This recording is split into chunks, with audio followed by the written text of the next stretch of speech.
người, chào mừng mọi người đã đến với kênh YouTube của Noli. Trong video lần này, Noli sẽ chia sẻ cho các bạn cách để chúng ta móc một chiếc lót ly có họa tiết hình con sò như thế này. Đầu tiên, các bạn cần chuẩn bị cho Noli là len sợi. Len Noli sử dụng đó là len jean Janat của Thổ Nhĩ Kỳ. Len này có kích thước là 1,5mm. Với kích thước sợi là 1,5mm thì các bạn sử dụng cho mình kim móc 3,5mm đầu 6/0. Các bạn lưu ý là nếu như chúng ta sử dụng kim móc nhỏ hơn thì các bạn nên móc lỏng tay một chút.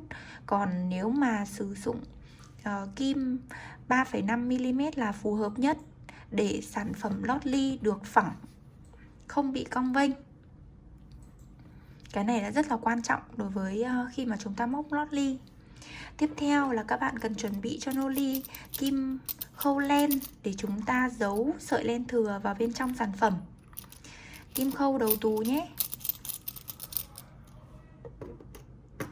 Kế đến là một chiếc kéo để chúng ta cắt len. Và cuối cùng là một cái đánh dấu để các bạn đánh dấu hàng. Mỗi khi mà chúng ta móc một hàng mới thì chúng ta sẽ sử dụng cái đánh dấu này. Một chiếc lót ly thì có kích thước là khoảng 10cm. Các bạn có thể sử dụng các màu len khác nhau để phối với nhau, tạo ra màu sắc sặc sỡ cho chiếc lót ly. Mà chúng ta cũng sử dụng được những cái len thừa. Nào, bây giờ chúng ta cùng bắt đầu nhé. Để bắt đầu, các bạn sẽ cầm len như thế này. Chúng ta sẽ hướng đầu ngắn của sợi len ở phía tay cầm kim móc, đầu dài nối liền với cuộn len ở phía tay còn lại. Luồn len qua ngón tay trỏ. Sau đó các bạn sẽ lấy kim móc đâm vào vòng tròn, kéo len lên, giữ len bằng ngón giữa và ngón cái, rồi rút ngón tay trỏ ra, quấn len qua tay. Sau đó chúng ta sẽ lên là 2 mũi móc xích, 1, 2. Như vậy là các bạn đã hoàn thành xong được một vòng tròn ma thuật và 2 mũi móc xích. Đây cũng chính là chiều cao của mũi kép đơn. Bây giờ các bạn sẽ móc cho mình là 13 mũi kép đơn vào vòng tròn ma thuật. Cách tạo mũi kép đơn như sau. Chúng ta sẽ lấy len, sau đó đâm kim vào vòng tròn,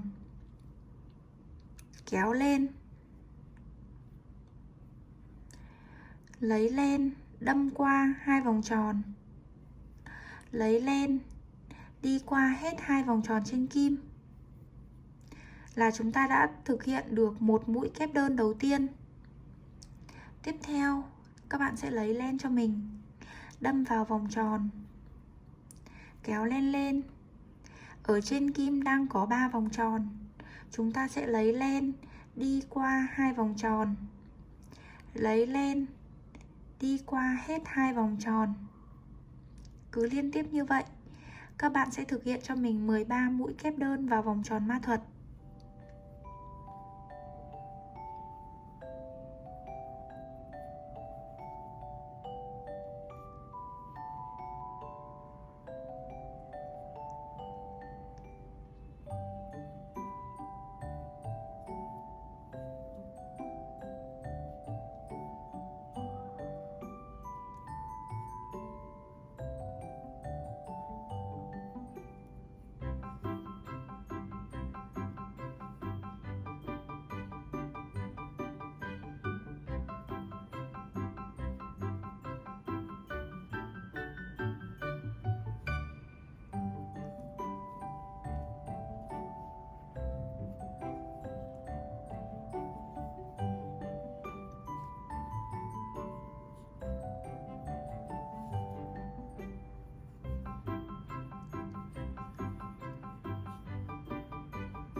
Sau khi móc xong 13 mũi kép đơn, các bạn sẽ kiểm tra lại cho mình xem là chúng ta đã móc đủ 13 mũi kép hay chưa. Thì các bạn sẽ móc đếm này: 1, 2, 3, 4, 5, 6, 7, 8, 9, 10, 11, 12, 13. Còn đây là cái hàng mũi kép, cái hàng mũi bính giả thì chúng ta sẽ không được tính. Đó, sau khi đã đủ 13 rồi thì các bạn sẽ rút len để thắt vòng tròn ma thuật lại.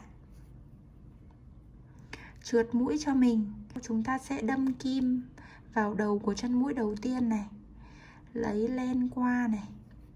Lấy len luôn qua cả kim nữa. Đó, như vậy là chúng ta đã hoàn thành xong hàng thứ nhất. Ở hàng thứ hai thì mình sẽ đổi màu len sang màu da. Chúng ta sẽ cầm đầu của sợi len như thế này, kéo len qua, sau đó thắt cái sợi len màu nâu vào. Các bạn sẽ lên cho mình là 2 mũi móc xích. Bây giờ chúng ta sẽ giấu luôn cái sợi len thừa màu da này vào bên trong của hàng nhé. Bây giờ các bạn sẽ móc cho mình công thức như sau. Chúng ta sẽ móc một mũi kép đơn, một mũi bính, một mũi kép đơn, lặp lại cho đến hết hàng. Đầu tiên chúng ta lấy len này, đâm vào ngay chân bính mà chúng ta vừa mới khởi tạo. Để luôn cái sợi len thừa như thế này để chúng ta giấu len nhé.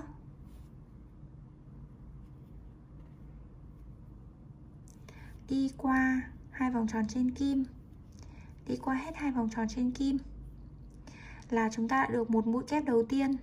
Sau khi móc xong một mũi kép đầu tiên, các bạn sẽ lên cho mình một mũi bính, lấy len đâm vào cùng chân đó một mũi kép đơn nữa.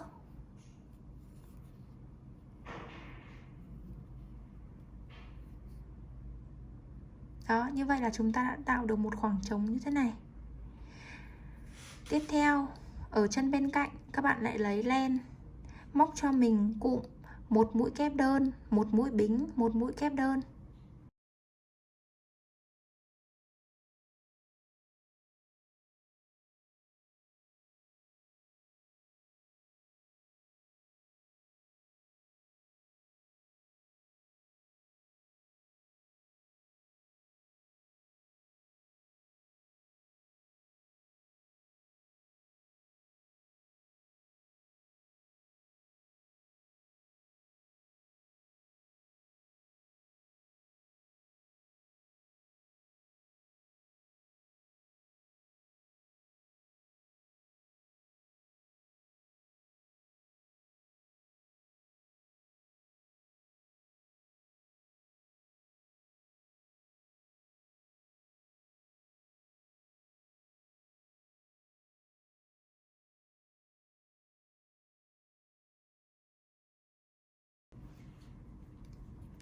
Các bạn cứ lặp lại liên tiếp cho mình như vậy 13 cụm, một mũi kép đơn, một mũi bính, một mũi kép đơn cho tới hết hàng. Và mình sẽ gặp lại các bạn khi các bạn móc hết xong hàng 2 nhé. Hàng thứ 3 các bạn sẽ đổi len cho mình sang màu vàng. Chúng ta cũng kéo len qua như thế này. Sau đó thì lên 2 mũi móc xích. Các bạn lấy sợi len màu da rút chặt lại cho mình nhé. Các bạn để ý rằng là ở hàng thứ 2 chúng ta đã móc cụm là một mũi kép đơn, một mũi bính và một mũi kép đơn. Thì ở giữa 2 mũi kép đơn chúng ta sẽ có một khoảng trống.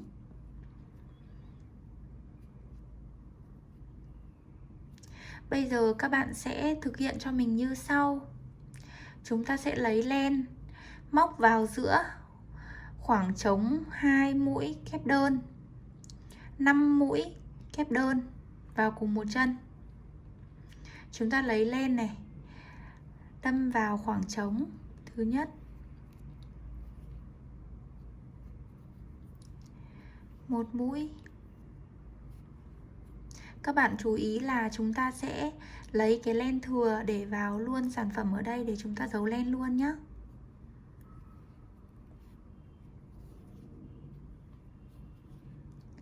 Hai,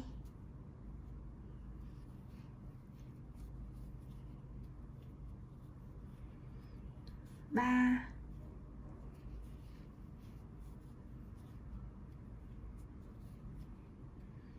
bốn,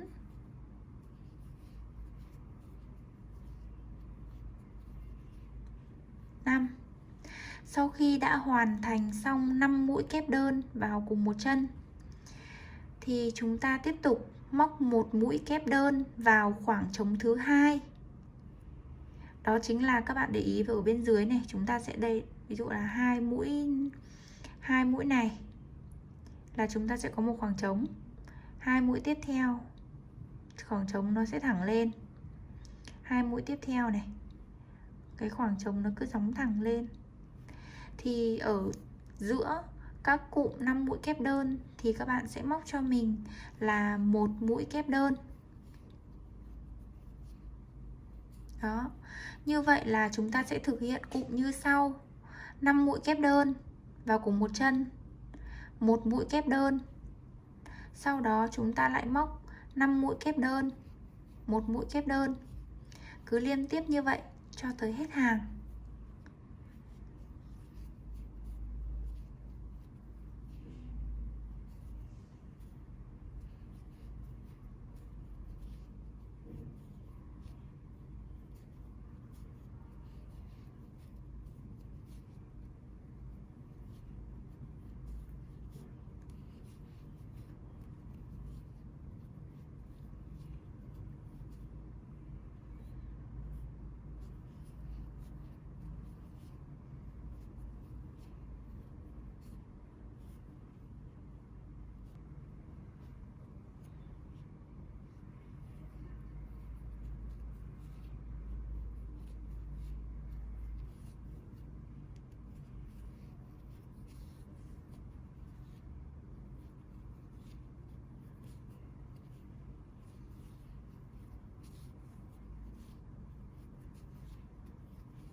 Tới cuối hàng các bạn sẽ trượt mũi cho mình để chúng ta khép vòng.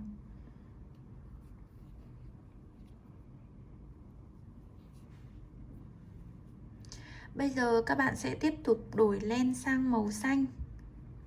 Để đổi len sang màu xanh, các bạn cũng sẽ kéo len qua. Lên cho mình là 2 mũi bính làm chiều cao của mũi kép đơn. Chúng ta thắt sợi màu vàng lại. Các bạn có thể lấy kéo. Các bạn có thể lấy kéo và cắt luôn sợi len này nhé. Chúng ta sẽ giấu len thừa vào bên trong sản phẩm sau. Khác với hàng thứ ba, ở hàng thứ tư chúng ta sẽ không phải là móc cụm con sò gồm 5 mũi kép đơn nữa, mà chúng ta sẽ móc cụm con sò gồm 6 mũi kép đơn. Bây giờ các bạn sẽ lên một mũi móc xích. Sau đó thì móc luôn vào chân của mũi móc xích 6 mũi kép đơn.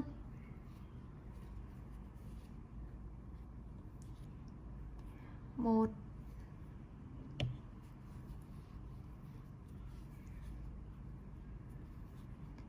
hai,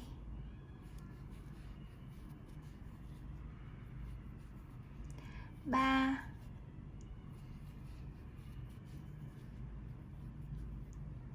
bốn,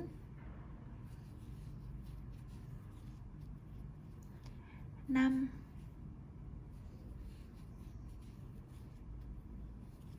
sáu. Sau khi móc cụm con sò gồm 6 mũi kép đơn thì các bạn sẽ đếm cho mình là 1, 2. Cách 2 mũi các bạn sẽ móc cho mình một mũi đơn. Sau đó cách 2 mũi các bạn lại tiếp tục móc cụm con sò gồm 6 mũi.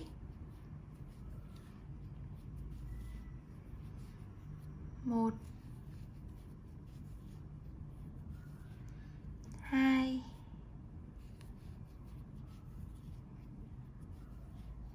3,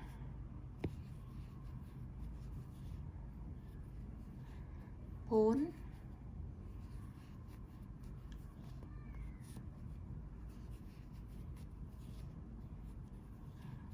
5, 6, 1, 2, một mũi đơn. Như vậy là công thức của hàng thứ tư như sau. Chúng ta sẽ móc một cụm con sò gồm 6 mũi đơn, cách 2 chân móc một mũi đơn, cách 2 chân móc một con sò, cách 2 chân móc một mũi đơn. Cứ lặp lại như vậy cho tới hết hàng.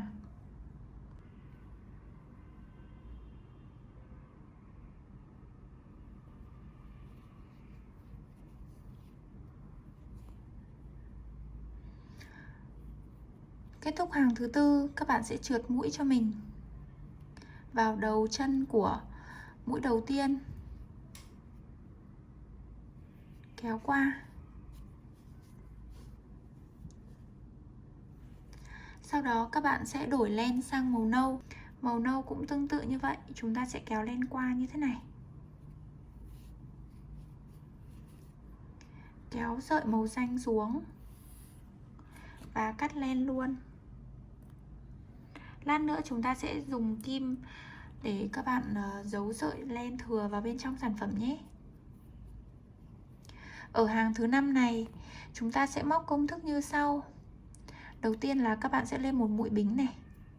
Riêng ở hàng thứ 5 chúng ta chỉ lên mũi bính, một mũi bính. Còn ở các hàng khác thì chúng ta đều lên 2 mũi bính nhé.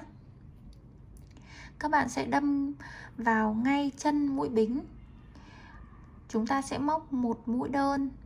Ở chân bên cạnh chúng ta sẽ móc 2 mũi đơn, một mũi đơn, 2 mũi đơn, một mũi đơn, 2 mũi đơn. Cứ lặp lại như vậy cho tới hết hàng là chúng ta sẽ viền xong cái lót ly. Đó, như vậy. Bây giờ chúng ta bắt đầu móc nhé. Các bạn sẽ móc một mũi đơn này. Một. Ở chân kế bên chúng ta sẽ móc 2 mũi đơn vào cùng một chân.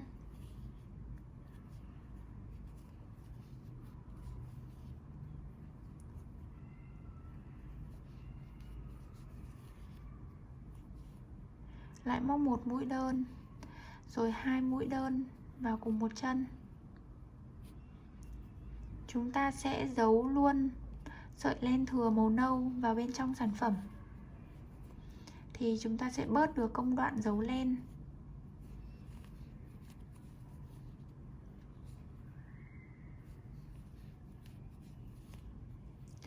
Thường ở với những sản phẩm mà phẳng này, hoặc là các cái sản phẩm túi ví, thì các bạn sẽ luôn luôn viền lại một hàng mũi đơn hoặc là một hàng mũi trượt để chúng ta làm cho mép sản phẩm trở nên phẳng view hơn.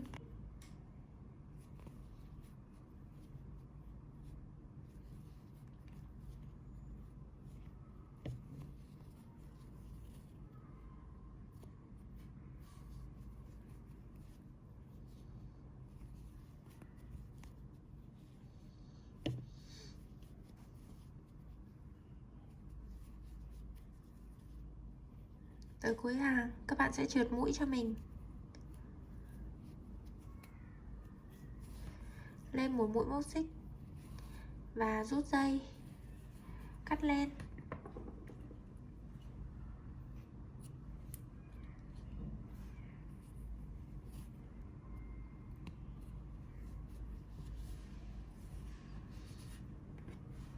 Cơ bản là chúng ta đã hoàn thành xong một chiếc lót ly. Để chiếc lót ly được hoàn thiện hơn thì các bạn sẽ cần phải giấu sợi len thừa vào bên trong sản phẩm như thế này.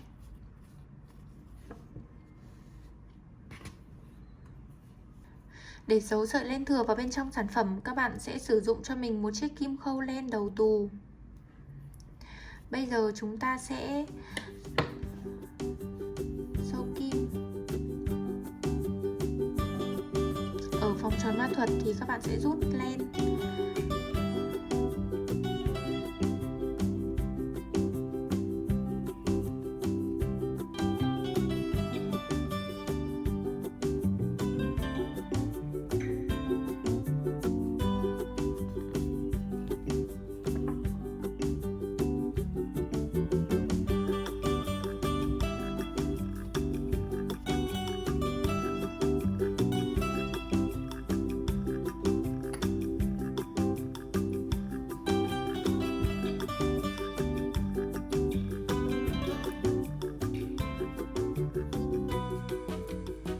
Giấu len rất là đơn giản, chúng ta chỉ việc là sâu len vào kim khâu, sau đó thì đi len vào trong thân của mũi móc hoặc là chân của mũi móc.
Như vậy là chúng ta đã hoàn thành xong được chiếc lót ly có họa tiết hình con sò như thế này.